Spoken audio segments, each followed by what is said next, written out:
UAE سے 10 ارب dollar investment کا اعلان ہوا. شیخ صاحب فرما رہے ہیں کہ 2 ارب ڈالر کی یہ جو شپنگ لائن ہے یہ بھی کرنا چاہ رہے ہیں. لیکن میں اگر 10 ارب ڈالر تک ہی رہ جاؤں, ہیوج سم آف منی, ہماری کیپیسٹی ہے کہ ہم اس کو کر سکیں, وہ ماحول دے سکیں, زراعت میں انویسٹ کریں, مائننگ میں انویسٹ کریں, ٹورزم میں, ہماری پرائیویٹ سیکٹر کی کیپیسٹی ہے اتنی؟ جی شکریہ پراچر صاحب. ڈومیسٹک چیزوں پر تو میں بعد میں آتا ہوں, جو ایکسٹرنل ہے. اگر آپ کو یاد ہو تو 2018 میں دنیا کے جتنے بھی ہمارے دوست ممالک ہیں سبھی کے جو تھے سربراہان حکومت یا مملکت وہ تشریف لائے اور ایگریمنٹ سائن ہوئے, MOU سائن ہوئے. اور اس کے بعد کیا ہوا؟ اس کے بعد کہیں پہ بیوروکریسی آڑے آ گئی, کہیں پہ وفاق اور صوبے کا جھگڑا پڑ گیا کہ فیڈرل مینڈیٹ ہے یا پروونشل مینڈیٹ ہے, کہیں پہ عدالتوں سے اسٹے آ گئے کہ اچھا جی یہ زمین ایکوائر کرنی ہے اور اس زمین کے لیے کوئی کورٹ میں چلا گیا, جا کے اسٹے لے آیا. یعنی وہ ہرڈل جو تھی وہ کریٹ ہوتی رہی, کہیں پہ فالو اپ ہی نہ ہوئے. اور میں آپ کو بتا سکتا ہوں کہ ایک منسٹری میں, ministry of food security and research میں, وہاں پہ MOUs ہی نہیں مل رہے تھے جبکہ پرائم منسٹر کو چائنا جانا تھا اور وہ ڈھونڈ رہے تھے کہ جی MOUs کو سائن ہوئے ہیں, اور وہ MOUs فارن آفس سے جا کے ملے, منسٹری کے پاس وہ MOUs ہی نہیں تھے اس وقت میں. اور اب میں جو فرق مجھے لگ رہا ہے وہ یہ ہے, اور ہمارے دوست بھی وہی ہیں, اور دوست جو ہیں وہ انٹینشنز بھی ان کی ابھی تک وہی ہیں, وہ مملکت پاکستان کے دوست ہیں. جی جی. اب جو مجھے ایک ڈفرینس نظر آ رہا ہے وہ SIFC کا اس میں رول ہے. SIFC میں یہ تمام جو باٹل نیکس جو میں نے کی ابھی, چونکہ وہاں پہ سب لوگ موجود ہیں, وہیں پہ ڈسکشن ہوتی ہے, وہیں پہ باٹل نیک آئیڈینٹیفائی ہوتی ہیں, وہیں پہ آرڈر ہوتا ہے کہ اچھا اس کو کیسے ریموو کرنا ہے, اور وہیں پہ اگلے 2 دن بعد نوٹیفیکیشن ہو چکی ہوتی ہے, چونکہ اگلے ایپیکس کمیٹی یا ایگزیکٹو کمیٹی میں وہ فالو اپ ایجنڈا ہوتا ہے. تو یہ جو جتنا ریپڈ فالو اپ ہو رہا ہے ان چیزوں پہ, اگر اب بھی کچھ نہ کنکریٹ نکلا تو پھر شاید کبھی نہیں نکل پائے گا. اب ہمیں آپ نے SIFC کی بات کری, میں آپ ہی سے شروع کر دوں گا اگر اجازت دیں. بڑی امپورٹنٹ بات آپ نے کی ہے, کیونکہ SIFC ایک مین ڈفرینس آیا ہے. لیکن آج ہی PTI کے ٹویٹر سے آپ نے شاید دیکھا ہو ان کا ٹویٹ, ہم دکھائیں گے سکرین پہ, SIFC کو نازیبا الفاظ میں ٹارگٹ کیا گیا ہے. میں آپ کی رائے جانوں گا, لیکن ناظرین ایک بریک کے بعد اسٹے ود اس.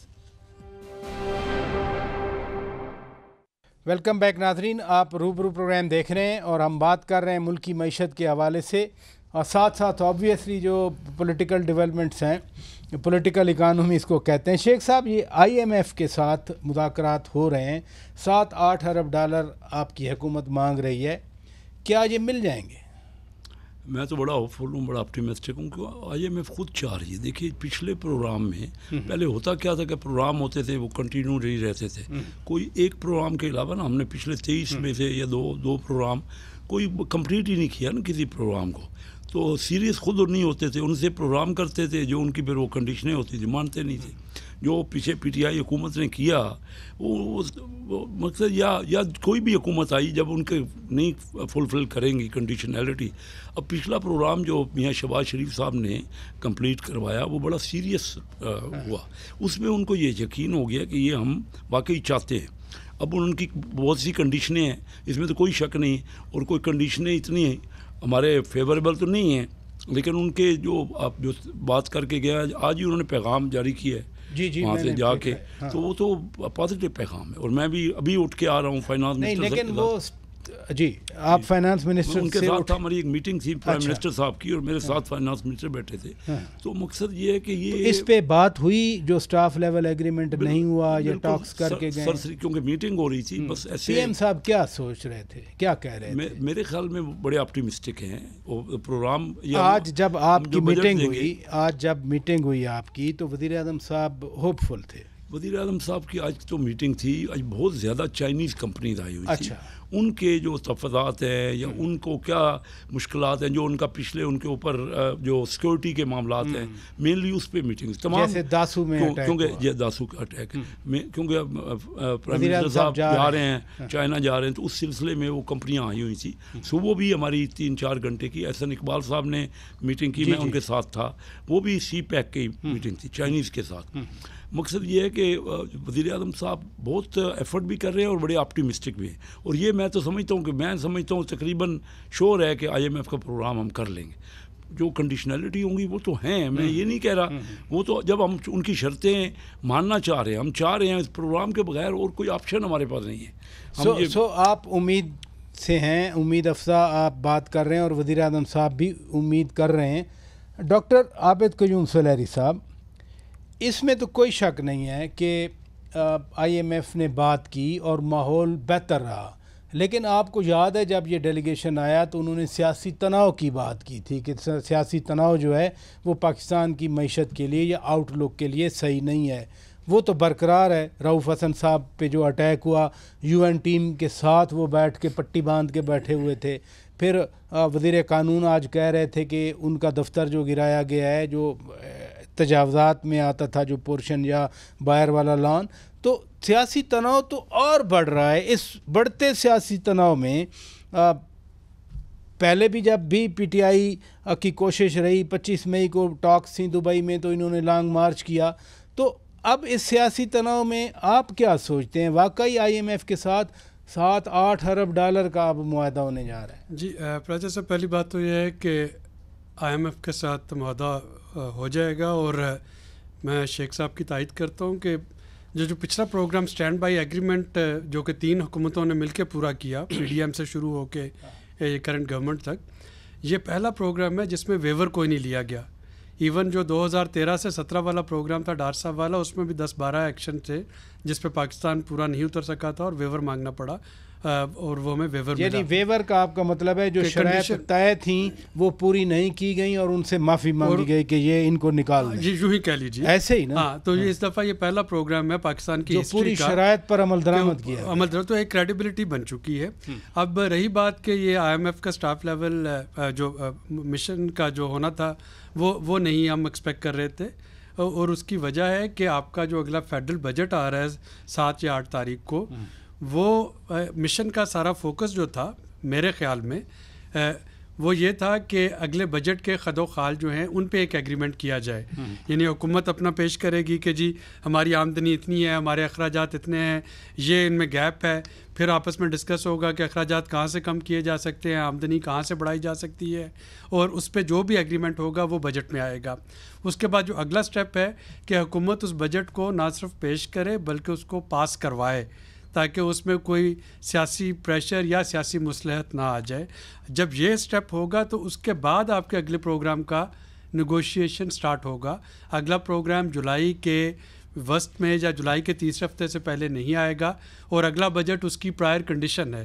اب آپ نے جو سیاسی بات کی کہ سیاسی ٹمپریچر کی, مجھے اس وقت سیاسی ٹمپریچر سے زیادہ جو کولیشن پارٹنر کی آپس میں جو ہے انڈرسٹینڈنگ وہ رہنا بہت ضروری ہے.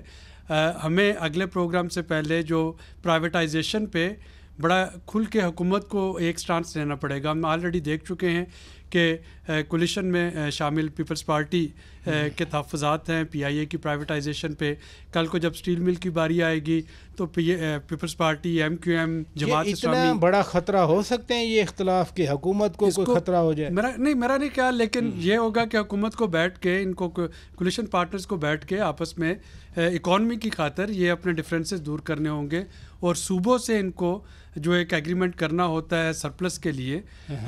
سارے اختلافات کے باوجود, اور ابھی تک گنڈاپور صاحب نے اس کوئی نیا بیان نہیں دیا اس پہ, ان کا ایک بیان ریکارڈ پہ ہے کہ KP گورنمنٹ جو ہے وہ اس ایگریمنٹ کو سائن کرے گی. KP گورنمنٹ پاکستان کے IMF کے پروگرام کو سبوٹاج کرنے کا کوئی ارادہ نہیں رکھتی, اور یہ ان کا آن ریکارڈ یہ اسٹیٹمنٹ ہے. یہ تو اچھی بات ہے. تو اگر یہ چاروں صوبے جو ہیں وہ اپنا ایگریمنٹ کر دیتے ہیں تو کوئی وجہ نہیں کہ اگلا IMF کا پروگرام جو ہے وہ نہ ہو. اچھی بات کر رہے ہیں آپ. ہارون شریف صاحب, یہ 7-8 ارب ڈالر کے قریب پاکستان IMF سے چاہ رہا ہے نیا پروگرام. ٹاکس بھی یہاں مثبت ہو گئیں, لیکن سٹاف لیول ایگریمنٹ کیے بغیر وہ چلے گئے. وہاں جا کر کہیں دوبارہ ڈو مور تو نہیں کریں گے IMF والے؟ جی دیکھیں, میں تو کوئی 18 برس سے ان اداروں کی طرف سے مختلف ممالک میں ایسے پروگرام میں شامل رہا ہوں, کرتا رہا ہوں. اس وقت جو پاکستان کی بریکٹ ہے جہاں پر ہمیں لیبل کیا ہوا ہے which is basically a conflict linked countries, اس کے لیے کچھ ان کو پاکستان کے لیے ایشورنسز زیادہ چاہیے ہوں گی. اب وہ واپس جائیں گے, انہوں نے اپنا ہوم ورک کیا ہے, وہ ڈسکس کریں گے. اس کے بعد ان کی سینئر مینجمنٹ دیکھے گی کہ کیا پروگرام کے خد و خال ہیں, کیا پرائر ایکشنز ہیں. پاکستان کا ٹریک ریکارڈ انفارچونیٹلی بہت کمزور ہے. 23 پروگرامز ہو چکے ہیں, ہم 18 ماہ کے بعد ہر پروگرام ختم کر دیتے ہیں, کمپلیٹ نہیں کرتے ایک آدھ کے علاوہ. اب وہ ان ساری چیزوں کو دیکھیں. اس کے علاوہ آپ کو دیکھا, انہوں نے کامنٹ بھی کیا کہ جو انسٹیبلٹی اور والیٹیلٹی ہے سیاست کی, اس کی وجہ سے آپ کی کمٹمنٹس کو آنر آپ کیسے کریں گے. آپ کے جو دوست ممالک یا جو پیسہ آ رہا ہے 6-8 ارب کا, وہ کہاں سے آئے گا. انہوں نے یہ بھی کہا کہ ہمیں اپنی انویسٹمنٹ کی اسٹریٹجی دیجئے, اگر چین اور پیسے ڈال رہا ہے تو کس نوعیت کے ہیں. تو اس وقت خاصی جو ڈیلیجنس اور اسکروٹنی آئے ہیں. اب اس کے بعد ان کو انڈیا ملتا ہے. میرے ذاتی خیال سے یہ پروگرام ہو جائے گا, لیکن یہ کوئی straightforward plain vanilla programme نہیں ہوگا.